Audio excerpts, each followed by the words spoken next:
warahmatullahi wabarakatuh. Salam, Om Swastiastu, Namo Buddhaya, salam kebajikan. Kali ini kembali lagi bersama saya Najongania di acara Bincang Pagi dengan tema bagaimana membangun kesadaran moral anti korupsi melalui Pancasila. Pada pagi ini kita kedatangan 3 bintang tamu yang sangat spesial. Kita panggil yang pertama, Saudara Catur.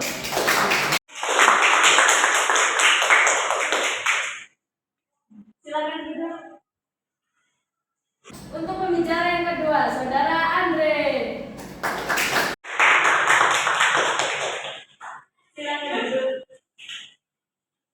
Yang terakhir ada pembicara kita yang ketiga, Saudari Stevi. Silakan masuk. Silakan duduk. Baik, pada kali ini sebelum mulai kita akan perkenalan dulu kepada 3 pembicara kita. Untuk pembicara satu ini adalah ahli akademis dan ahli dalam bidang Pancasila. Selamat pagi Pak Catur. Pagi. Bagaimana kabarnya? Alhamdulillah baik. Setiap hari kesibukannya apa? Ini kesibukannya lagi mengerjakan penelitian. Oh iya. Dan sekarang kita balik ke pembicara kedua, ada Saudara Andre adalah aktivis mahasiswa yang aktif memerangi korupsi. Bagaimana kabarnya? Alhamdulillah baik. Kesibukannya setiap hari apa? Untuk sekarang lagi fokus mengerjakan skripsi. Oh baik. Dan pembicara yang terakhir ada Ibu Stevi, adalah guru PPKN. Bagaimana kabarnya Ibu? Baik Mbak. Ya, setiap hari kesibukannya apa? Ya seperti pada umumnya guru ya Mbak, saya sibuk mengajar. Oh oke. Terima kasih untuk perkenalnya. Baik, kali ini kita akan lanjut ke sesi bincang pagi. Pada bincang pagi kali ini kita akan membahas bagaimana membangun kesadaran moral anti korupsi melalui Pancasila. Di sini saya ingin berbicara kepada Pak Catur dulu.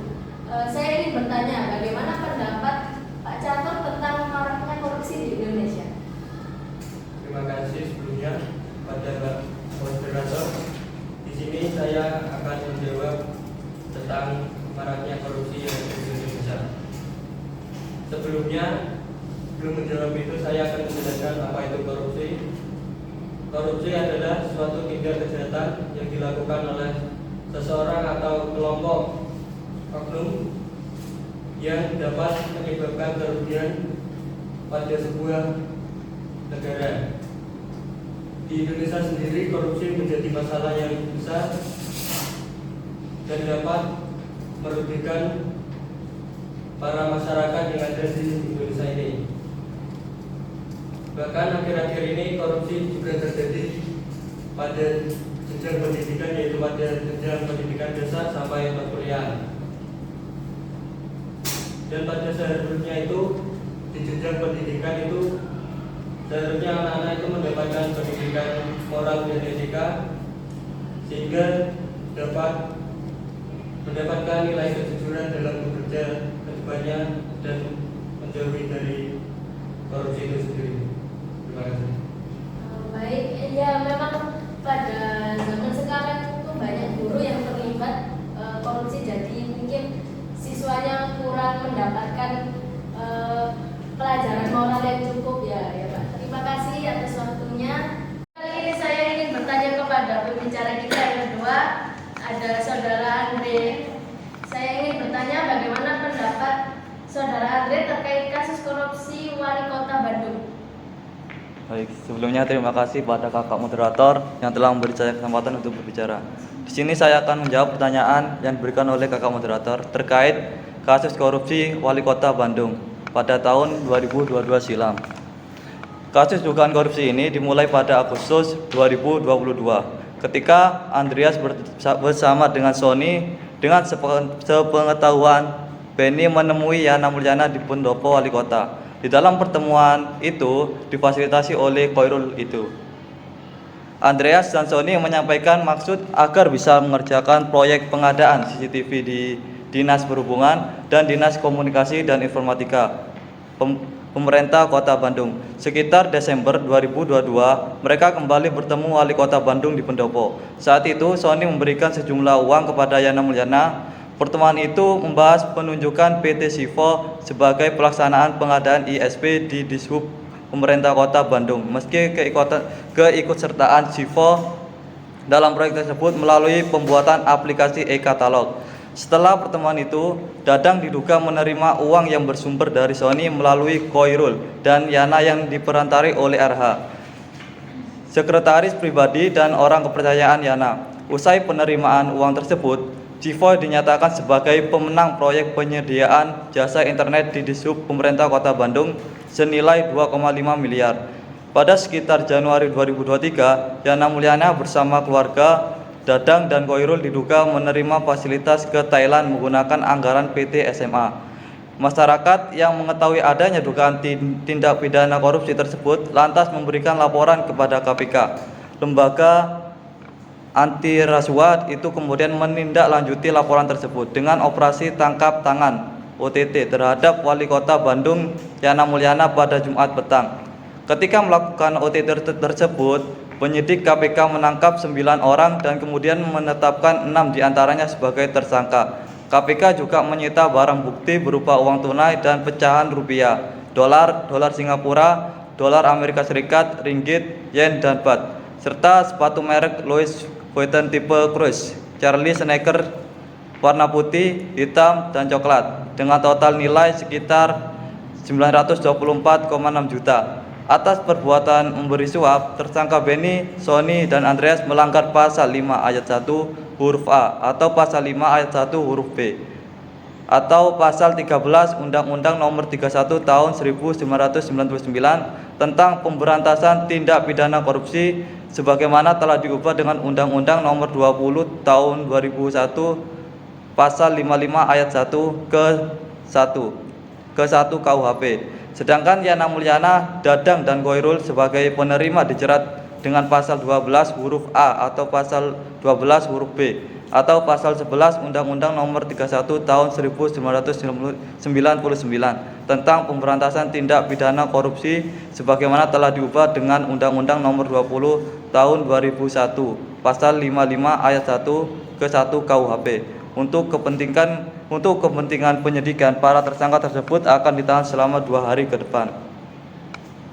Wah, memang sangat cerdik sekali ya para koruptor di Indonesia ini. Setelah kita dengar cerita dari saudara Andre tadi, perlu adanya penanaman etika dan moral pada generasi sekarang ini untuk mencegah terjadinya korupsi lagi di masa yang akan datang.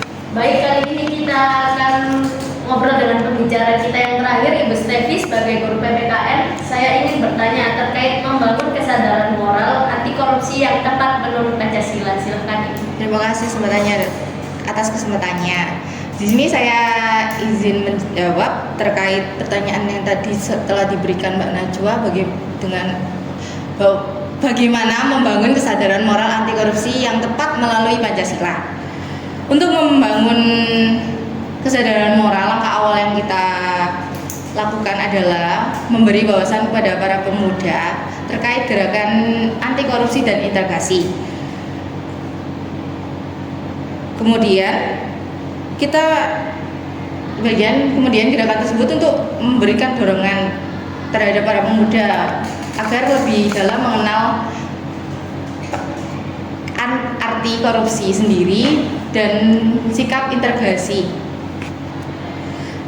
Sebagaimana korupsi dan integrasi memiliki hukum yang mengikat, yaitu Undang-Undang Nomor 31 Tahun 1999 dan Undang-Undang Nomor 20 Tahun 2021.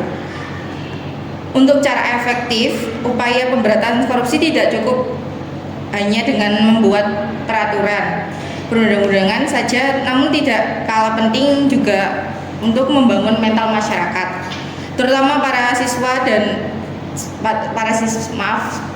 dan siswi di sekolah yang dapat memberantas korupsi. Baik, terima kasih atas pemaparannya Ibu Stevi. Memang zaman sekarang tidak mudah ya membangun karakter, moral, dan etika, apalagi di era Gen Z yang notabene anaknya sangat bervariatif sekali. Wah, tidak terasa ya kita telah menyelesaikan bincang-bincang dengan 3 pembicara hebat kita. Untuk para audiens, apakah materinya sangat menarik? Kan kita sudah berbicara pada para pembicara kita. Sekarang saya beri kesempatan untuk para audiens untuk memberi sanggahan terkait materi yang telah disampaikan. Silakan yang ingin memberi sanggahan untuk angkat tangan dan memperkenalkan diri. Ya, silakan. Baik, terima kasih atas kesempatannya Kakak Moderator. Perkenalkan, nama saya Elsa Afsari Rahma. Di sini saya ingin memberi sanggahan terkait maraknya korupsi yang ada di Indonesia saat ini. Menurut Menteri Dalam Negeri Muhammad Tito Karnavian mengungkapkan penyebab utama yang membuat kasus korupsi masih kerap terjadi. Sebagaimana hasil analisis yang telah dilakukan oleh Kemendagri, penyebab pertama yakni masih adanya sistem yang membuka celah terjadinya tindakan korupsi, termasuk di dalam sistem administrasi pemerintahan yang tidak transparan, politik berbiaya tinggi, dan rekrutmen aparatur sipil negara dengan imbalan. Izin menambah sanggahan dari Mbak Elsa. Sebelumnya perkenalkan, nama saya Sri Rudayanti. Menurut saya pernyataan tersebut dapat dibenarkan dengan bukti bahwa pada saat Tito rapat kerja bersama Ketua KPK, Kepala Lembaga Kebijakan Pengadaan Barang atau Jasa Pemerintah dengan Kepala Daerah dan Ketua DPRD Provinsi, Kabupaten, Kota se-Indonesia secara virtual dari ruang Sasana Bakti Praja, Kantor Pusat Kementerian Dalam Negeri. Tito membeberkan sejumlah penerapan administrasi pemerintahan yang membuka peluang terjadinya tindakan korupsi. Hal itu seperti sistem yang masih mengandalkan pertemuan fisik, atur birokrasi yang berbelit-belit, dan regulasi yang terlalu panjang. Terima kasih. Menambahkan pernyataan dari Kak Hilda tentang sistem yang masih mengandalkan pertemuan fisik, alur birokrasi yang terbelit-belit, dan regulasi yang panjang. Menurut saya, penerapan sistem administrasi pemerintahan seperti itu bisa berisiko memunculkan tindakan transaksional. Bukankah lebih baik kita menerapkan sistem administrasi pemerintahan yang lebih transparan dan mengurangi kontak fisik? Kita bisa menggunakan layanan digitalisasi dan berbagai bidang dari perencanaan hingga eksekusi kebijakan, sehingga kita bisa membuat konsep seperti smart city, smart government, dan e-government. Terima kasih. Baik, terima kasih untuk Bapak atas sanggahannya. Selanjutnya saya persilakan untuk sanggahan kedua. Silakan. Baik, silakan. Baik, terima kasih atas kesempatannya Kakak Najwa. Sebelumnya perkenalkan, nama saya Salsa Cynthia. Di sini saya ingin menyangga tentang materi dari Ibu Stevi yang mengatakan dasar pemberantasan korupsi itu kan didasarkan pada Undang-Undang Nomor 31 Tahun 1999 dan Undang-Undang Nomor 20 Tahun 2001 tentang tindakan pidana korupsi. Dengan demikian, pada prinsipnya pencegahan dan pemberantasan korupsi telah menjadi komitmen bangsa Indonesia. Komitmen ini ditujukan dengan penyelenggaraan pemberantasan tindakan pidana korupsi secara represif dengan menegakkan undang-undang tindakan pidana korupsi, serta dengan membentuk suatu lembaga yang secara khusus diadakan untuk pencegahan dan pemberantasan korupsi, yaitu Komisi Pemberantasan Korupsi atau KPK. Terima kasih. Izin untuk menambahkan sanggahannya.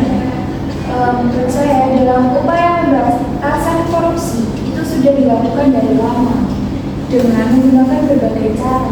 Tetapi mengapa masih ada saja koruptor yang melakukan tindakan korupsi tersebut? Padahal dalam Indonesia ini hukum yang diterapkan untuk koruptor merupakan hukum yang sangat berat.